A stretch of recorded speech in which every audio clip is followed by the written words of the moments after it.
How to fix number keys not working in Windows 11 or 10. Hey guys, in today's video, I'm going to show you how to fix number keys not working on Windows 10 or Windows 11. This can be frustrating, but here's a quick way to fix it. First, click the search bar at the bottom and type in Settings, then open it. Now scroll down and click on Accessibility. Scroll again and select Mouse under the Interaction section. Make sure the option for mouse keys is turned off.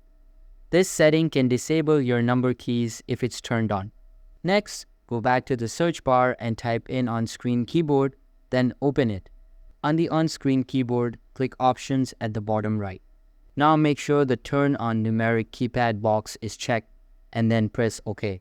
You should now see the number pad. Press the numlock button to enable it.